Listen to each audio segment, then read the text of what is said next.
শেষ হয়েছে ত্রয়োদশ জাতীয় সংসদ নির্বাচনের ভোট গ্রহণ। দর্শক, এই মুহূর্তে চলছে ভোট গণনা। ইতিমধ্যেই কিন্তু আমরা দেশের বিভিন্ন যে ভোট কেন্দ্র রয়েছে আমরা কিন্তু জানতে পেরেছি যে বিভিন্ন ভোট কেন্দ্রে ফলাফল ঘোষণা করা হয়েছে। তবে অধিকাংশ কেন্দ্রেই কিন্তু এখন পর্যন্ত ফলাফল ঘোষণা করা হয়নি। আমি এই মুহূর্তে রয়েছি ঢাকা ৯ আসনের খিলগাঁও মডেল কলেজে, যেখান থেকে আপনাদেরকে একটু দেখানোর চেষ্টা করতেছি যে এই যে কেন্দ্রটি রয়েছে এই কেন্দ্রের সামনে কিন্তু এই মুহূর্তে আইন শৃঙ্খলা রক্ষাকারীর বাহিনী এবং বাংলাদেশ সেনাবাহিনীর সদস্যরা পাহারায় রয়েছেন এবং আমরা বলতে পারি যে ব্যালট বক্স সহ যেই নির্বাচনী আনুষঙ্গিক জিনিসপত্র রয়েছে ভোট গ্রহণের পরপরই কিন্তু বাংলাদেশ সেনাবাহিনীর যে সদস্যরা রয়েছে তারা কিন্তু এই কলেজের মেইন ফটক বন্ধ করে দিয়েছে এবং এরপরে কিন্তু পাহারায় রয়েছে এবং এই এলাকায় যেন ভোট গ্রহণ শেষে এবং ভোট গণনার সময় কোনো ধরনের অপ্রীতিকর ঘটনা না ঘটে সেজন্যই কিন্তু বাংলাদেশ সেনাবাহিনীর যে সদস্যরা রয়েছেন তারা কিন্তু এই যে কেন্দ্রটি রয়েছে এই কেন্দ্রের সামনে রয়েছে। দর্শক, আপনাদেরকে একটু জানিয়ে রাখি যে ঢাকা ৯ আসনে এনসিপি পদপ্রার্থী মোহাম্মদ জাবের মিয়া রাশিদ এবং বিএনপি প্রার্থী মোহাম্মদ হাবিবুর রশিদ হাবিব এবং স্বতন্ত্র প্রার্থী তাসনিম যারা কিন্তু এই আসনে প্রতিদ্বন্দ্বিতা করছে এবং আমরা এই আসনটিতে আজকে সারাদিন ঘুরেছি এবং বিভিন্ন ভোটারদের সাথে কথা বলেছি। তারা যেটি জানিয়েছেন যে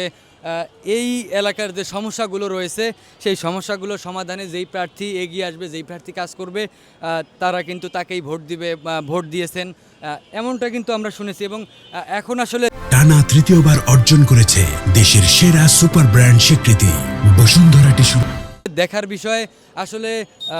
এই এলাকার যে সাধারণ ভোটাররা রয়েছে তারা আসলে কাকে আগামী ত্রয়োদশ জাতীয় সংসদে কাকে সংসদ সদস্য হিসেবে দেখতে চান সেটিই কিন্তু এখন দেখার বিষয়। আমরা এই মুহূর্তে খিলগাঁও মডেল কলেজের সামনে আছি এবং এখান থেকে আপনাদেরকে নির্বাচনের সর্বশেষ পরিস্থিতি জানাচ্ছি এবং আমরা এখানে এসে আইন শৃঙ্খলা রক্ষাকারী বাহিনীর যে সদস্যরা রয়েছেন তাদের সাথে আমরা কথা বলেছি এবং এখন পর্যন্ত কিন্তু এখানে ভোট গণনা চলছে। তবে ফলাফল প্রকাশ হওয়ার সাথে সাথে আমরা সেটি আপনাদেরকে জানিয়ে দেব এবং আপনারা দেখতে পাচ্ছেন যে বাংলাদেশ সেনাবাহিনীর যে সদস্যরা রয়েছে তারা কিন্তু ভোট কেন্দ্রের সামনে রাস্তায় অবস্থান করছেন এবং এখানে আশেপাশে যেই সাধারণ ভোটার এবং যারা আসলে উৎসুক মানুষ যারা আসলে এই নির্বাচনের ফলাফল জানতে চায় তাদেরকে কিন্তু সরিয়ে রাখা হচ্ছে একটু দূরেই। এর কারণটা হচ্ছে যে এখানে যে কোনো ধরনের সমস্যা কিংবা দুর্ঘটনা হতে পারে সেটি আশঙ্কা করেই কিন্তু বাংলাদেশ সেনাবাহিনীর সদস্যরা রাস্তায় অবস্থান করছেন এবং খিলগাঁও মডেল কলেজের সামনে এই মুহূর্তে আমরা দেখতে পাচ্ছি যে খিলগাঁও মডেল কলেজের ভিতর থেকে নির্বাচনী যে সরঞ্জামাদি রয়েছে সেগুলো কিন্তু বের করা হচ্ছে এবং আমরা দেখতে পাচ্ছি যে আইন শৃঙ্খলা রক্ষাকারী বাহিনীরা তারা কিন্তু এই নির্বাচনের সরঞ্জামাদিগুলো এই কেন্দ্র থেকে